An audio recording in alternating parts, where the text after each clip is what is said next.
Morning ಸ್ನೇಹಿತರೆ, welcome back to my channel. ನಾನು ಶ್ರುತಿ.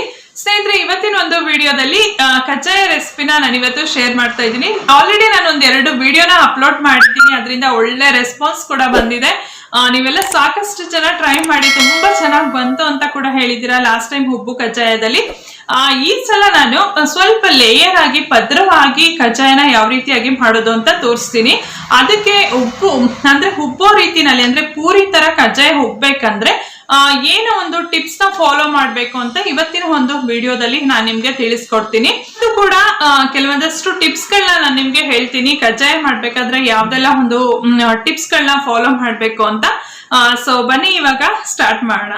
First ಮೊದಲನೇ ಸ್ಟೆಪ್ ನಾನು ಇವಾಗ ಹೇಳ್ತೀನಿ.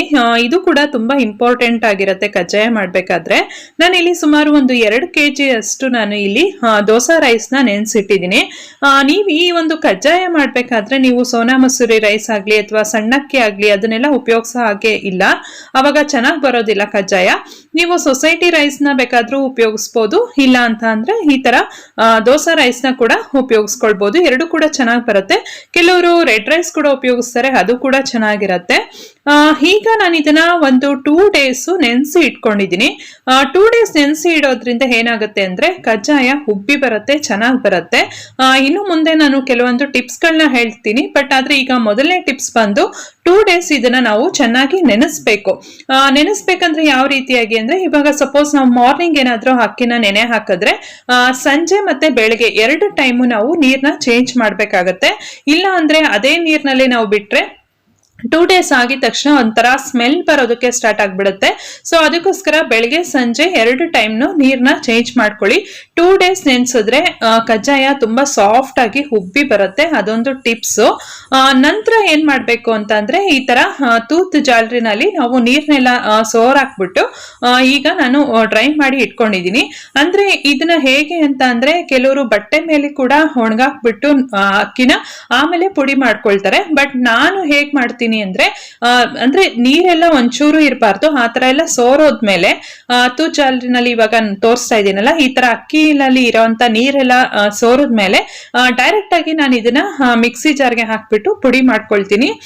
ಸುಮಾರು ಜನಕ್ಕೆ ಹೇಗೆ ಅಂತ ಅಂದ್ರೆ, ಈ ತರ ಡೈರೆಕ್ಟ್ ಆಗಿ ಇಮಿಡಿಯೇಟ್ ಆಗಿ ನಾವು ಮಿಕ್ಸಿ ಜಾರ್ಗೆ ಹಾಕಿದ್ರೆ ಲೈಕ್ ದೋಸೆ ಬ್ಯಾಟರ್ ತರ ಏನಾದ್ರೂ ಇದಾಗ್ಬಿಡುತ್ತ ಅಂತ ಏನಾದ್ರೂ ಡೌಟ್ ಇರುತ್ತೆ.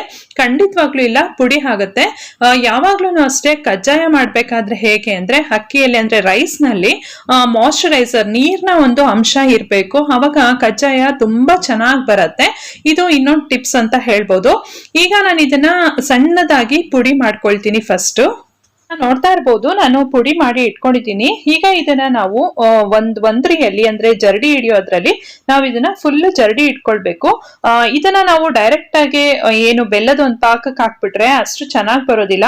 ಇದು ಪುಡಿ ಹೇಗಿರ್ಬೇಕು ಅಂದ್ರೆ, ತುಂಬಾ ನೈಸ್ ಆಗಿ ಸಾಫ್ಟ್ ಆಗಿರ್ಬೇಕು ಜರಡಿ ಇಟ್ಕೊಂಡ್ಮೇಲೆ.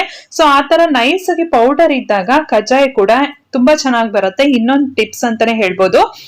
ಇದು ನೀವು ಟಿಲ್ ಒಂದು 2 kg ತನಕ ನೀವು ಮನೆಯಲ್ಲೇ ಬೇಕಾದ್ರೆ ಈ ತರ ಜರಡಿ ಎಲ್ಲ ಇಟ್ಕೊಂಡು ಮಿಕ್ಸಿ ಮಾಡ್ಕೊಳ್ಬಹುದು, ಪುಡಿ ಮಾಡ್ಕೊಳ್ಬಹುದು. ಬಟ್ ಮೋರ್ ದೆನ್ 2 kg ಎಲ್ಲ ಮಾಡ್ಬೇಕಂದ್ರೆ ಬೆಟರ್ ನೀವು ಮಿಲ್ಕ್ ಹಾಕಿಸ್ಕೊಂಡ್ ಬಂದ್ರೆ ಆಗ ಈಸಿ ಆಗತ್ತೆ.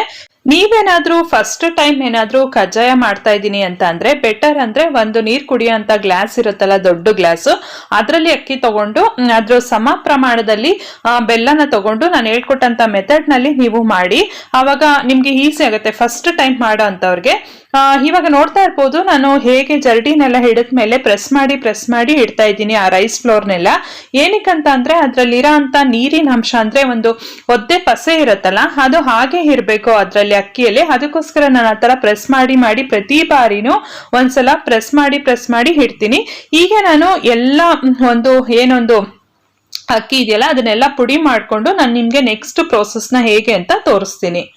ಈಗ ನೀವು ನೋಡ್ತಾ ಇರ್ಬೋದು, 2 kg ಅಕ್ಕಿ ಕೂಡ ನಾನೆಲ್ಲ ಫುಲ್ಲು ಪುಡಿ ಮಾಡ್ಕೊಂಡು ಈ ತರ ಜರಡಿ ಹಿಡಿದು ಪ್ರೆಸ್ ಮಾಡಿ ಇಟ್ಟಿದ್ದೀನಿ. ಇದ್ರ ಮೇಲೆ ಒಂದು ಪ್ಲೇಟ್ ನ ಮುಚ್ಚಿಟ್ಬಿಡಿ. ಯಾವುದೇ ಕಾರಣಕ್ಕೂ ಇದು ಡ್ರೈ ಆಗಬಾರ್ದು, ಅವಾಗ ಚೆನ್ನಾಗಿರೋದಿಲ್ಲ. ಈಗ ನೆಕ್ಸ್ಟ್ ಬೆಲ್ಲದ ಪಾಕ ತೆಗೆಯೋದು ಹೇಗೆ ಅಂತ ನಾನು ನಿಮ್ಗೆ ತೋರಿಸ್ತೀನಿ. ಬೆಲ್ಲದ ಪಾಕ ತೆಗೆಯೋದು ತುಂಬಾನೇ ಇಂಪಾರ್ಟೆಂಟು. ಮತ್ತೆ ಸುಮಾರು ಜನ ಏನಂತ ಹೇಳ್ತೀರಾ ಅಂತಂದ್ರೆ ಕಜ್ಜಾಯ ಮಾಡಿದ್ಮೇಲೆ ಅದು ಪಾಕ ಎಲ್ಲ ತೆಗೆದ್ಮೇಲೆ ಸ್ವಲ್ಪ ಹೊತ್ತು ಬಿಟ್ಮೇಲೆ ಫುಲ್ ಗಟ್ಟಿ ಆಗೋಯ್ತು ಅಂತ ಹೇಳ್ತೀರಾ. ಸೊ ಅದೆಲ್ಲ ಏನ್ ಪ್ರಾಬ್ಲಮ್ ಆಗ್ತಿದೆ ಅಂತ ಕೂಡ ನಾನು ಈ ಒಂದು ವಿಡಿಯೋದಲ್ಲಿ ತಿಳಿಸ್ತೀನಿ. ಅದಕ್ಕೆ ಹೇಳಿದ್ದು ಫಸ್ಟ್ ಇಂದ ಎಂಡ್ ವರ್ಗು ನೋಡಿ ಅಂತ. ನೆಕ್ಸ್ಟ್ ಕ್ವಶನ್ ಏನ್ ರೇಸ್ ಆಗುತ್ತೆ ಅಂದ್ರೆ ಬೆಲ್ಲ ಪ್ರಮಾಣ ಎಷ್ಟು ತಗೊಳ್ಬೇಕು ಅಂತ. ಒಂದು ನೆನಪಲ್ಲಿ ಇಟ್ಕೊಳ್ಳಿ, ನೀವು ಯಾವುದೇ ಒಂದು ಲೋಟದಲ್ಲಾಗ್ಲಿ ಅಥವಾ ಕಪ್ಪಲ್ಲಾಗ್ಲಿ ನೀವೇನೊಂದು ರೈಸ್ ನ ತಗೊಂಡಿರ್ತೀರಲ್ಲ ಅದೇ ಸೇಮ್ ಮೆಜರ್ಮೆಂಟ್ ನೀವು ಬೆಲ್ಲದ ಪುಡಿ ತಗೊಳ್ಬೇಕಾಗತ್ತೆ. ಫಾರ್ ಎಕ್ಸಾಂಪಲ್ ಹೇಳ್ತೀನಿ, ಒಂದು ಲೋಟ ನೀವೇನಾದ್ರೂ ರೈಸ್ ತಗೊಂಡ್ರೆ ಸೇಮ್ ಮೆಜರ್ಮೆಂಟ್ ಅದೇ ಲೋಟದಲ್ಲಿ ನೀವು ಭರ್ತಿ ಮಾಡ್ಕೊಂಡು ಬೆಲ್ಲದ ಪುಡಿನ ತಗೊಳ್ಬೇಕಾಗತ್ತೆ. ಸೊ 1:1 ರೇಷಿಯೋ ಅಂದ್ರೆ ಈಕ್ವಲ್ ರೇಷಿಯೋದಲ್ಲಿ ನೀವು ತಗೊಳ್ಬೇಕು. ಈಗ ನಾನು ನೀರ್ ಹಾಕಿದ್ದು ನೀವು ನೋಡಿದ್ರಿ ಎಷ್ಟಾಗ್ತೆ ಅಂತ. ಜಸ್ಟ್ ಒಂದು 2-3 ಸ್ಪೂನ್ ಅಷ್ಟು ನೀರ್ನ ಹಾಕೊಂಡೆ. ಲಾಸ್ಟ್ ಟೈಮ್ ಒಬ್ರು ಕೇಳಿದ್ರಿ ನೀರ್ ಎಷ್ಟು ಹಾಕ್ಬೇಕಾಗತ್ತೆ, ಎಷ್ಟು ಕೆಜಿಗೆ ಎಷ್ಟು ಅಂತ. ಸೊ ಹಾಗೆಲ್ಲ ಏನಿಲ್ಲ, ಒಂದು 1/4 ಲೋಟದಷ್ಟು ನೀವು ಎಷ್ಟೇ ಒಂದು ಪ್ರಮಾಣದಲ್ಲಿ ನೀವು ಮಾಡ್ತಾ ಇದ್ರು ಕೂಡ ಒಂದು 1/4 ಲೋಟದಷ್ಟು ನೀರ್ ಹಾಕೊಂಡ್ರೆ ಸಾಕಾಗುತ್ತೆ. ಜಾಸ್ತಿ ಏನಾದ್ರೂ ನೀವು ನೀರ್ ಹಾಕಿದ್ರೆ ಏನಾಗುತ್ತೆ ಅಂದ್ರೆ ಅದು ಪಾಕ ಬರೋದು ತುಂಬಾ ಲೇಟ್ ಆಗಿ ಹೋಗುತ್ತೆ. ಸೊ ಅದಕ್ಕೋಸ್ಕರ ಸ್ವಲ್ಪ ಒಂದು 1/4 ಲೋಟದಷ್ಟು ಹಾಕಿದ್ರೆ ಸಾಕು. ಮತ್ತೆ ಸುಮಾರು ಜನ ಏನಂತ ಕ್ವೆಶನ್ ಕೇಳಿದ್ರಿ ಅಂದ್ರೆ ಲಾಸ್ಟ್ ಟೈಮು ಗಟ್ಟಿ ಆಗೋಯ್ತು ಪಾಕ ಅಂತ ಕೇಳಿದ್ರಲ್ವಾ. ಅದ್ ಏನ್ ಪ್ರಾಬ್ಲಮ್ ಅಂದ್ರೆ ನೀವು ಒಂದ್ಸಲ ಆ ಪಾಕ ಬಂದ್ಮೇಲೆ ಕರೆಕ್ಟ್ ಆಗಿ ನೀವು ರೈಸ್ ಫ್ಲೋರ್ ನ ಹಾಕಿ ಮಿಕ್ಸ್ ಮಾಡಿ ಇಟ್ಬಿಡ್ಬೇಕು. ನೀವೇನಾದ್ರೂ ತುಂಬಾ ಹೊತ್ತು ಪಾಕ ತೆಗಿತಾ ನಿಂತ್ಕೊಂಡ್ರೆ ಅದೇನಾಗುತ್ತೆ ಅಂದ್ರೆ ಕಜ್ಜಾಯ ಗಟ್ಟಿ ಆಗೋಗುತ್ತೆ. ಸೊ ಅದಕ್ಕೆ ಪಾಕ ತೆಗಿಯೋ ಅಂತ ಮೆಥಡ್ ಇದ್ರಲ್ಲಿ ತುಂಬಾ ಇಂಪಾರ್ಟೆಂಟ್ ಮತ್ತೆ ಈಸಿ ಕೂಡ. ನಿಮ್ಗೆ ಒಂದ್ಸಲ ಟೆಕ್ನಿಕ್ ಅರ್ಥ ಆಗೋದ್ರೆ ನೀವು ಪ್ರಮಾಣದಲ್ಲಿ ಕಜ್ಜಾಯ ಮಾಡ್ಬೇಕಂದ್ರೂ ಮಾಡ್ತೀರಾ. ತುಂಬಾನೇ ಈಸಿ, ಬಟ್ ಆದ್ರೆ ಒಂದು ಟೆಕ್ನಿಕ್ ನ ಫಾಲೋ ಮಾಡಿ. ಈಗ ನಾನು ನಿಮ್ಗೆ ತೋರಿಸ್ತೀನಿ. ಈ ಬೆಲ್ಲ ಎಲ್ಲ ಕರಗಬೇಕು ಚೆನ್ನಾಗಿ. ಏನ್ ಇವಾಗ ನಾವು ಬೆಲ್ಲದ ಪುಡಿ ಹಾಕಿದೀವಲ್ಲ ಇದೆಲ್ಲ ಕಂಪ್ಲೀಟ್ ಆಗಿ ಕರಗಿ ಕುದಿಯೋದಕ್ಕೆ ಸ್ಟಾರ್ಟ್ ಆಗುತ್ತೆ. ಇದನ್ನ ಮಾಡ್ಬೇಕಾದ್ರೆ ನೀವು ಅಲ್ಲಿ ಇಲ್ಲಿ ಎಲ್ಲೂ ಹೋಗಾಗಿಲ್ಲ, ಒಲೆ ಮುಂದೆನೆ ನಿಂತ್ಕೊಂಡು ಇದನ್ನ ಮಾಡ್ತಾ ಇರ್ಬೇಕು. ಯಾಕಂದ್ರೆ ಇದು ಬೇಗ ಪಾಕ ಬಂದ್ಬಿಡುತ್ತೆ. ನಾವು ಜಾಸ್ತಿ ನೀರ್ ಹಾಕಿಲ್ಲ ಅಲ್ವಾ ಇದಕ್ಕೆ, ಸೊ ಬೇಗ ಪಾಕ ಬಂದ್ಬಿಡುತ್ತೆ. ನಾನು ನಿಮ್ಗೆ ತೋರಿಸ್ತೀನಿ ಯಾವ ಹದ ಬಂದಿದ ತಕ್ಷಣ ನೀವು ರೈಸ್ ಫ್ಲೋರ್ ನ ಮಿಕ್ಸ್ ಮಾಡಬೇಕು ಮತ್ತೆ ಯಾವ ಫ್ಲೇಮ್ ಅಲ್ಲಿ ಇಟ್ಕೊಳ್ಬೇಕು ಪ್ರತಿಯೊಂದು ನಾನು ನಿಮ್ಗೆ ನೆಕ್ಸ್ಟ್ ಹೇಳ್ತೀನಿ. ಮತ್ತೆ ಇನ್ನ ಕೆಲವ್ರಿಗೆ ಏನ್ ಡೌಟ್ ಬರುತ್ತೆ ಅಂದ್ರೆ ಈ ಪಾಕ ಎಲ್ಲ ತೆಗೆದ್ಮೇಲೆ ಆ ರೈಸ್ ಫ್ಲೋರ್ನೆಲ್ಲ ಮಿಕ್ಸ್ ಮಾಡಿದ್ಮೇಲೆ ಕಜ್ಜಾಯದ ಹಿಟ್ಟೇನಿರುತ್ತಲ್ಲ ಅದು ತೆಳು ಆಗೋಯ್ತು ಅಂತ ಹೇಳ್ತೀರಾ. ಆತರ ಏನಾದ್ರೂ ಆದ್ರೆ ಏನ್ ಮಾಡಿ ಅಂದ್ರೆ ಮತ್ತೆ ಇನ್ನು ಸ್ವಲ್ಪ ಒಂದ್ ಲೋಟದಷ್ಟು ರೈಸ್ ನ ನೆನ್ಸಿಟ್ಬಿಟ್ಟು ಪುಡಿ ಮಾಡಿ ಇದಕ್ಕೆ ಸೇಮ್ ಪಾಕಕ್ಕೆ ನೀವು ಮಿಕ್ಸ್ ಮಾಡ್ಕೊಳ್ಬಹುದು ಹಿಟ್ಟು, ಅವಾಗ್ಲೂ ಕೂಡ ಚೆನ್ನಾಗಿ ಬರುತ್ತೆ. ಅದೊಂದು ಟಿಪ್ಸ್. ಏನಕ್ಕಂತ ಅಂದ್ರೆ ಒಂದೊಂದ್ಸಲ ಏನಾಗುತ್ತೆ ಅಂದ್ರೆ ರೈಸ್ ಫ್ಲೋರ್ ಹೇಗೆ ಇಡ್ಸುತ್ತೆ ಅಂದ್ರೆ ಅಕ್ಕಿ ಮೇಲೂ ಡಿಪೆಂಡ್ ಆಗುತ್ತೆ, ಬೆಲ್ಲದ ಮೇಲೂ ಡಿಪೆಂಡ್ ಆಗುತ್ತೆ. ಕೆಲವೊಂದೊಂದು ಬೆಲ್ಲ ಹೇಗೆ ಅಂತೆ ತುಂಬಾ ರೈಸ್ ಫ್ಲೋರ್ ನ ತಗೊಳುತ್ತೆ, ಕೆಲವೊಂದೊಂದು ಬೆಲ್ಲ ಅಷ್ಟು ತಗೊಳ್ಳೋದಿಲ್ಲ, ಕೆಲವೊಂದೊಂದು ರೈಸ್ ಮೇಲೂ ಡಿಪೆಂಡ್ ಆಗುತ್ತೆ ಅಷ್ಟೇ. ಆತರ ಏನಾದ್ರೂ ತೆಳು ಆಗೋದ್ರೆ ಹಿಟ್ಟು ಕಜ್ಜಾಯದ ಹಿಟ್ಟು, ಸೊ ಅವಾಗ ಇನ್ನೂ ಸ್ವಲ್ಪ ಒಂದ್ ಲೋಟದಷ್ಟು ರೈಸ್ ನ ನೆನ್ಸಿಟ್ಬಿಟ್ಟು ಪುಡಿ ಮಾಡ್ಕೊಂಡು ಈ ಒಂದು ಏನ್ ಕಜ್ಜಾಯದ ಹಿಟ್ಟಿರುತ್ತಲ್ಲ ಅದಕ್ಕೆ ಮಿಕ್ಸ್ ಮಾಡ್ಕೊಂಡ್ರು ಚೆನ್ನಾಗಿ ಬರುತ್ತೆ. ಸೊ ಯಾರೆಲ್ಲ ಆ ಕ್ವೆಶ್ಚನ್ ಕೇಳಿದ್ರಿ ಅವ್ರಿಗೆ ಆನ್ಸರು. ಈ ಒಂದು ವಿಡಿಯೋ ನಿಮ್ಗೆ ತುಂಬಾ ಲೆಂತಿ ಆಗ್ತಿದೆ ಅಂತ ಅನ್ಸ್ಬೋದು. ಏನಕ್ಕಂತಂದ್ರೆ ಕಜ್ಜಾಯ ಮಾಡೋದು ಅಷ್ಟು ಸುಲಭ ಅಲ್ಲ. ಯಾಕಂದ್ರೆ ಕೆಲವೊಂದೊಂದು ಟಿಪ್ಸ್ ನಾವು ಫಾಲೋ ಮಾಡ್ಬಿಟ್ರೆ ಈಸಿ. ಅದಕ್ಕೋಸ್ಕರ ನಾನು ಒಂದೊಂದು ಸ್ಟೆಪ್ ಅಲ್ಲೂ ಹೇಳ್ತಾ ಇದ್ದೀನಿ. ಮತ್ತೆ ಏನಂತ ಅಂದ್ರೆ ನಿಮ್ಗೆ ಎಲ್ಲೂ ಕೂಡ ಡೌಟ್ ಬರಬಾರ್ದು ಅಂತ ಕೂಡ ಈ ಒಂದು ವಿಡಿಯೋದಲ್ಲಿ ಫುಲ್ ಎಕ್ಸ್ಪ್ಲೈನ್ ಮಾಡ್ತಾ ಇದ್ದೀನಿ ಅಷ್ಟೇ. ಕೆಲವರು ಇನ್ನ ಕ್ವೆಶನ್ಸ್ ಗಳು ಹೇಗೆ ರೈಸ್ ಆಗುತ್ತೆ ಅಂದ್ರೆ ತೆಳು ಆಗೋಗಿದೆ, ನಾವು ಸ್ವಲ್ಪ ಬೇರೆ ರೈಸ್ ಫ್ಲೋರ್ ನ ಮಿಕ್ಸ್ ಮಾಡ್ಕೊಳ್ಬೋದಾ ನಾರ್ಮಲ್ ರೈಸ್ ಫ್ಲೋರ್ ನ ಅಂತ ಕೇಳ್ತೀರಾ. ಖಂಡಿತವಾಗ್ಲೂ ಬೇಡ. ಬೇರೆ ನಾರ್ಮಲ್ ರೆಗ್ಯುಲರ್ ರೈಸ್ ಫ್ಲೋರ್ ಅಂದ್ರೆ ನಾವು ರೊಟ್ಟಿಗೆಲ್ಲ ಉಪಯೋಗಿಸ್ತೀವಲ್ಲ ಆ ತರದ್ದೇನಾದ್ರೂ ಪುಡಿನ ನೀವು ಮಿಕ್ಸ್ ಮಾಡಿದ್ರೆ ಕಜ್ಜಾಯ ಅಷ್ಟು ಬರೋದಿಲ್ಲ. ಎಣ್ಣೆಗೆ ಹಾಕಿದ ತಕ್ಷಣ ಫುಲ್ ಎಲ್ಲ ಬಿಡ್ಬಿಡಿಯಾಗಿ ಹರಡ್ಕೊಂಡ್ ಬಿಡುತ್ತೆ. ಇನ್ನ ಮೈದಾ ಹಿಟ್ಟು ಕೂಡ ಬೇಡ, ಮೈದಾ ಹಿಟ್ಟು ಹಾಕಿದ್ರು ಕೂಡ ಯೂಸ್ ಇಲ್ಲ.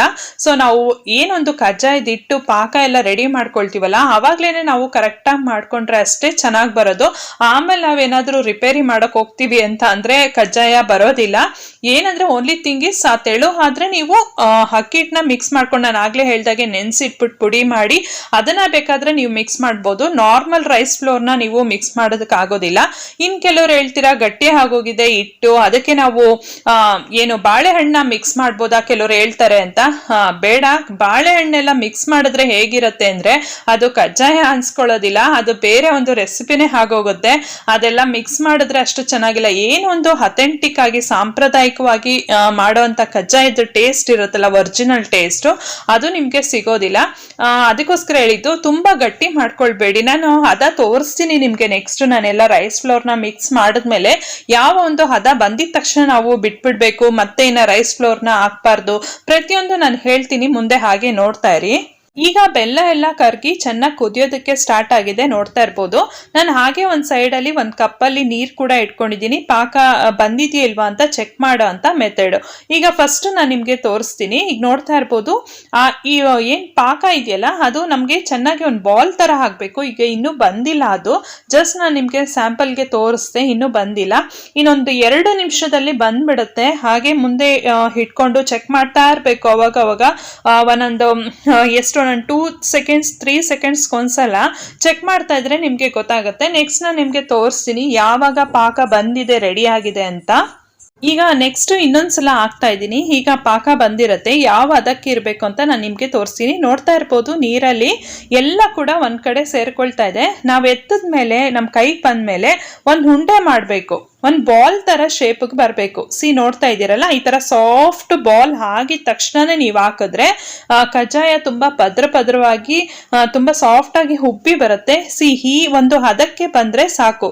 ಇದಕ್ಕಿಂತ ನೀವು ಜಾಸ್ತಿ ಏನಾದ್ರೂ ಬಿಟ್ರೆ ನೆಕ್ಸ್ಟ್ ನಿಮ್ಗೆ ಕಜ್ಜಾಯ ಗಟ್ಟಿ ಆಗುತ್ತೆ, ಒಂಥರ ಗಟ್ಟಿ ಆಗ್ಬಿಡುತ್ತೆ. ನೆಕ್ಸ್ಟ್ ಆರದ್ಮೇಲೆ ತಿನ್ನಕ್ ಹೋದ್ರೆ ಒಂಥರ ಕಟಮ್ ಅನ್ನತ್ತೆ, ಅಷ್ಟು ಚೆನ್ನಾಗಿರೋದಿಲ್ಲ.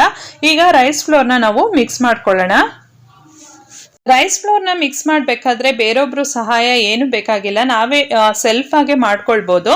ಈಗ ನಾನು ಕೂಲಾಗಿ ಆರಾಮಾಗಿ ನೀವು ಮಾಡ್ಕೊಳ್ಳಿ. ಇವಾಗ ಈ ಸ್ಟೇಜಲ್ಲಿ ನಿಧಾನಕ್ಕೆ ಸ್ವಲ್ಪನೇ ರೈಸ್ ಫ್ಲೋರ್ ಏನು ಮಾಡಿಟ್ಕೊಂಡಿರ್ತೀವಲ್ಲ ಅದನ್ನ ಇದಕ್ಕೆ ಮಿಕ್ಸ್ ಮಾಡ್ಕೊಳ್ಳಿ ಚೆನ್ನಾಗಿ. ಗಂಟೆಲ್ಲ ಆಗುತ್ತೆ ಅನ್ನೋದು ಭಯ ಬೇಡ, ಆರಾಮಾಗಿ ಬೆಲ್ಲದ ಪಾಕದಲ್ಲಿ ಅದು ಕರೆಕ್ಟಾಗಿ ಬರುತ್ತೆ ನೀಟಾಗಿ. ಇದನ್ನ ಮಾಡಬೇಕಾದ್ರೆ ನೀವು ಯಾವ ಫ್ಲೇಮಲ್ಲಿ ಇಟ್ಕೊಳ್ಬೇಕು ಅಂದ್ರೆ ಲೋ ಫ್ಲೇಮಲ್ಲಿ ಇಟ್ಕೊಂಡು ಮಾಡಬೇಕು.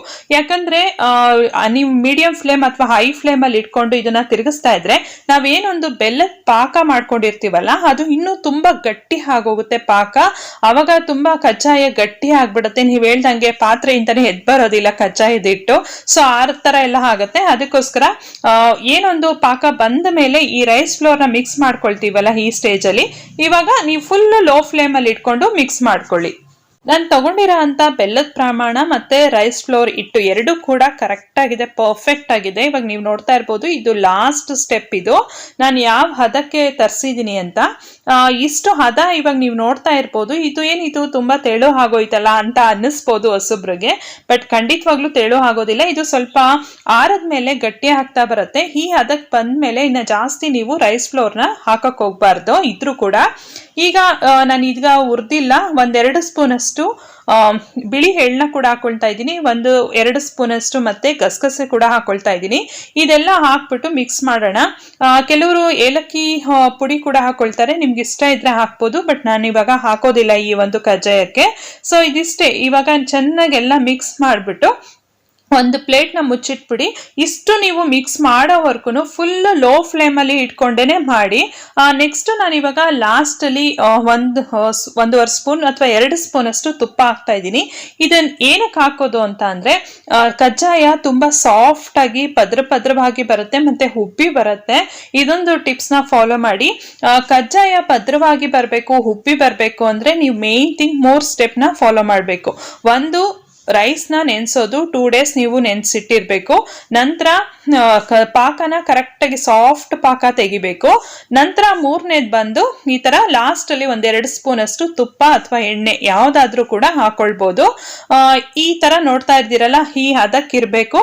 ಇನ್ನ ಜಾಸ್ತಿ ಗಟ್ಟಿ ಮಾಡಕ್ ಹೋಗ್ಬಿಡಿ, ಅವಾಗ ತುಂಬಾ ಕಜ್ಜಾಯದಿಟ್ಟು ಗಟ್ಟಿ ಆಗ್ಬಿಡುತ್ತೆ, ನಿಮ್ಗೆ ತಟ್ಟೋದಕ್ ಬರೋದಿಲ್ಲ. ಇದಿಷ್ಟು ಆದ್ಮೇಲೆ ಇವಾಗ ನಾನೊಂದು ಪ್ಲೇಟ್ನ ಮುಚ್ಚಿಡ್ತೀನಿ. ನಂತರ ಹೇಗೆ ಕರಿಯೋದು ಅಂತ ನಾನು ನಿಮ್ಗೆ ತೋರಿಸ್ತೀನಿ. ಮರ್ತಿದ್ದೆ, ನಾನು ಇನ್ನೊಂದು ಟಿಪ್ಸ್ನ ಹೇಳೋದನ್ನ ಮರ್ತಿದ್ದೆ. ಈ ಕಜ್ಜಾಯದಿಟ್ಟು ನೀವು 1 ಡೇ ಅಥವಾ 2 ಡೇಸ್ ಬಿಟ್ಟು ಕರೆದ್ರೆ ತುಂಬಾ ಚೆನ್ನಾಗಿ ಬರುತ್ತೆ, ಉಬ್ಬಿ ಬರುತ್ತೆ. ಇನ್ನೊಂದು ಟಿಪ್ಸು ಇವಾಗ ನಾನು ಏನಂತ ಅಂದ್ರೆ ನಿಮ್ಗೆ ತೋರಿಸ್ಬೇಕು ಅಂತ 1-2-3 ಅವರ್ಸ್ ಆದ್ಮೇಲೆ ಹಿಟ್ಟೆಲ್ಲ ಕಂಪ್ಲೀಟ್ ಆಗಿ ತಣ್ಣಗೆ ಆದ್ಮೇಲೆ ನಾನು ನಿಮ್ಗೆ ಇವಾಗ ತಟ್ಟಿ ತೋರಿಸ್ತೀನಿ. ನೋಡ್ತಾ ಇದ್ದೀರಲ್ಲ, ಸ್ವಲ್ಪ ಆರದ್ಮೇಲೆ ಎಷ್ಟು ಗಟ್ಟಿ ಆಯ್ತು ಹಿಟ್ಟು ಅಂತ. ಸೊ ಕರೆಕ್ಟ್ ಆಗುತ್ತೆ. ಬರುತ್ತೆ, ನಮ್ಗೆ ಎಷ್ಟು ತಟ್ಟೋದಕ್ಕೆ ಬೇಕಾಗುತ್ತೋ ಅಷ್ಟು ಹದಕ್ಕೆ ಕರೆಕ್ಟಾಗಿ ಬರುತ್ತೆ. ಈ ತರ ಒಂದು ಆಯಿಲ್ದು ಪೇಪರ್ ಮೇಲಾಗ್ಲಿ ಅಥವಾ ಬಾಳೆ ಎಲೆ ಮೇಲಾಗ್ಲಿ ಈ ತರ ತಟ್ಬಿಟ್ಟು ಎಣ್ಣೆಗೆ ಕರ್ಕೊಂಡ್ರೆ ಆಯ್ತು. ಎಣ್ಣೆ ಯಾವ ಹದಕ್ಕೆ ಇರಬೇಕು ಅಂದ್ರೆ ಮೀಡಿಯಂ ಒಂದು ಫ್ಲೇಮ್ ನಲ್ಲಿ ಇರಬೇಕು. ಜಾಸ್ತಿ ತುಂಬಾ ಕಾದಿರಬಾರ್ದು ಕಜ್ಜಾಯಕ್ಕೆ, ಯಾಕಂದ್ರೆ ತುಂಬಾ ಕಾದ್ಬಿಟ್ರೆ ಎಣ್ಣೆ ಹೇಗಾಗುತ್ತೆ ಅಂದ್ರೆ ಮೇಲ್ಗಡೆ ಎಲ್ಲ ಸೀದೋಗ್ಬಿಡುತ್ತೆ, ಒಳಗಡೆ ಬೆಂದಿರೋದಿಲ್ಲ. ಸೊ ಮೀಡಿಯಂ ಫ್ಲೇಮ್ ಅಲ್ಲಿ ಇಟ್ಕೊಂಡು ಕಜ್ಜಾಯನ ಕರ್ಕೊಳ್ಳಿ. ನೀವು ನೋಡ್ತಾ ಇದೀರಲ್ಲ, ಜಸ್ಟ್ ಒಂದು 2-3 ಅವರ್ಸ್ ಬಿಟ್ಟಿದ್ದಷ್ಟೇ, ಆದ್ರೂ ಕೂಡ ಎಷ್ಟು ಚೆನ್ನಾಗಿ ಉಬ್ಬಿ ಬರ್ತಿದೆ ಕಜ್ಜಾಯ ಅಂತ. ನೀವು ಇನ್ನೂ 1 ಡೇ ಅಥವಾ 2 ಡೇಸ್ ಬಿಟ್ಟು ನೀವು ಇದನ್ನ ಕರೆದ್ರೆ ಇನ್ನೂ ತುಂಬಾ ಚೆನ್ನಾಗಿ ಬರುತ್ತೆ, ಎಕ್ಸಲೆಂಟ್ ಆಗಿ ಬರುತ್ತೆ. I promise you. ಇವಾಗ ನಾನೊಂದು 2 ಅವರ್ಸ್ ಆಗಿದ ತಕ್ಷಣ ನಿಮ್ಗೋಸ್ಕರ ತೋರ್ಸೋಣ ಅಂತ ತೋರಿಸ್ತಾ ಇದೀನಿ. ಎಷ್ಟು ಚೆನ್ನಾಗಿ ಉಬ್ಬಿ ಬರ್ತಿದೆ ನೋಡ್ತಾ ಇದೀರಲ್ಲ. ಕೆಲವರು ಮಧ್ಯದಲ್ಲಿ ಹೋಲ್ ಕೂಡ ಮಾಡ್ತಾರೆ, ಆತರ ಹೋಲ್ ಮಾಡಿ ಕೂಡ ನೀವು ಕರ್ಕೊಳ್ಬಹುದು, ಅವಾಗ ಚೆನ್ನಾಗಿ ಕ್ರಿಸ್ಪಿಯಾಗಿ ಬರುತ್ತೆ ಅಂತ. ಈ ತರ ಮಾಡಿದ್ರೆ ಹೇಗೆ ಅಂದ್ರೆ ಉಬ್ಬಿದ್ರೆ ನಮ್ಗೆ ಒಳಗಡೆ ಎಲ್ಲ ಪದ್ರವಾಗಿ ಬಂದಿರತ್ತೆ. ತಿನ್ಬೇಕಾದ್ರೆ ನಮ್ಗೆ ಒಂಥರ ಲೇಯರ್ ಸಿಗ್ತಾ ಇರುತ್ತೆ. ಮೇಲ್ಗಡೆ ಒಂದು ತೆಳು ಪದ್ರ ಇರುತ್ತೆ, ಮಧ್ಯದಲ್ಲಿ ಆ ಕಜ್ಜಾಯದ ಹಿಟ್ಟದ ಒಂದು ಲೇಯರ್ ಇರುತ್ತೆ, ಮತ್ತೆ ಕೆಳಗಡೆ ಒಂದು ಲೇಯರ್ ಇರುತ್ತೆ. ಸೊ ಆ ತರ ಇರುತ್ತೆ, ಉಬ್ಬಿ ಬಂದ್ರೆ ಮಾತ್ರ ಆ ತರ ಬರೋದು. ನಾನು ಹೇಳ್ದಂತ ಮೆಥಡ್ನೆಲ್ಲ ನೀವು ಕರೆಕ್ಟಾಗಿ ಫಾಲೋ ಮಾಡಿಕೊಂಡು ಕರೆಕ್ಟಾಗಿ ಮಾಡಿ, ನಿಮಗೂ ಕೂಡ ಚೆನ್ನಾಗಿ ಬರುತ್ತೆ. ನೋ ಡೌಟ್, ನೀವು ಫೇಲ್ಯೂರ್ ಆಗೋದಕ್ಕೆ ಚಾನ್ಸೇ ಇಲ್ಲ. ನಿಮ್ಗೆ ಏನೇನಿತ್ತು ಡೌಟ್ಸು ಅದೆಲ್ಲ ಆಲ್ಮೋಸ್ಟ್ ಈ ಒಂದು ವಿಡಿಯೋದಲ್ಲಿ ಕ್ಲಿಯರ್ ಮಾಡಿದ್ದೀನಿ ಅನ್ಕೊಳ್ತೀನಿ ಸ್ನೇಹಿತರೆ. ನಿಮ್ಗೆ ಈ ಒಂದು ವಿಡಿಯೋ ಇಷ್ಟ ಆಗಿದ್ರೆ ಒಂದು ಲೈಕ್ ಕೊಡಿ, ಶೇರ್ ಮಾಡಿ, ಮತ್ತೆ ಕಮೆಂಟ್ಸ್ ಮಾಡೋದನ್ನ ಮರಿಬೇಡಿ. ನೋಡ್ತಾ ಇದ್ದೀರಲ್ಲ, ಕಲರ್ ಕೂಡ ಅಷ್ಟೇ ಸಖತ್ ಬ್ಯೂಟಿಫುಲ್ ಆಗಿ ಒಳ್ಳೆ ಕಲರ್ ಬಂದಿದೆ. ನೀವು ಇನ್ನೂ ಒಂದು 2 ಡೇಸ್ ಬಿಟ್ಕೊಂಡು ಕರೆದ್ರೆ ಇನ್ನೂ ತುಂಬಾ ಚೆನ್ನಾಗಿರುತ್ತೆ. ಇನ್ನು ನನ್ನ ಚಾನಲ್ನ ಯಾರಾದರೂ ಸಬ್ಸ್ಕ್ರೈಬ್ ಮಾಡದೆ ಹಾಗೆ ಏನಾದರೂ ನೋಡ್ತಾ ಇದ್ರೆ ಪ್ಲೀಸ್ ಕೆಳಗಡೆ ಇರುವಂಥ ರೆಡ್ ಬಟನ್ ಸಬ್ಸ್ಕ್ರೈಬ್ ಬಟನ್ನ ಕ್ಲಿಕ್ ಮಾಡಿ, ಅದ್ರ ಪಕ್ಕದಲ್ಲಿರುವಂಥ ಬೆಲ್ ಐಕಾನ್ನ ಕ್ಲಿಕ್ ಮಾಡಿದ್ರೆ ನಾನು ಹಾಕುವಂಥ ಎಲ್ಲ ವಿಡಿಯೋ ನೋಟಿಫಿಕೇಶನ್ ನಿಮಗೆ ಸಿಗುತ್ತೆ. ಓಕೆ ಸ್ನೇಹಿತರೆ, ಇಲ್ಲಿಗೆ ಈ ಒಂದು ವಿಡಿಯೋನ ಎಂಡ್ ಮಾಡ್ತಾ ಇದ್ದೀನಿ. ಆದಷ್ಟು ಈ ವಿಡಿಯೋನ ನಿಮ್ಮ ಫ್ರೆಂಡ್ಸ್, ಫ್ಯಾಮಿಲಿ ಮೆಂಬರ್ಸ್ ಎಲ್ಲರಿಗೂ ಶೇರ್ ಮಾಡಿ ಅಂತ ಹೇಳ್ತಾ ಇಲ್ಲಿಗೆ ಈ ಒಂದು ವಿಡಿಯೋನ ಎಂಡ್ ಮಾಡ್ತಾ ಇದ್ದೀನಿ. ಮತ್ತೊಂದು ವಿಡಿಯೋದೊಂದಿಗೆ ಸಿಗ್ತೀನಿ ಸ್ನೇಹಿತರೆ. ಅಲ್ಲಿಯವರೆಗೂ ನಮಸ್ಕಾರ.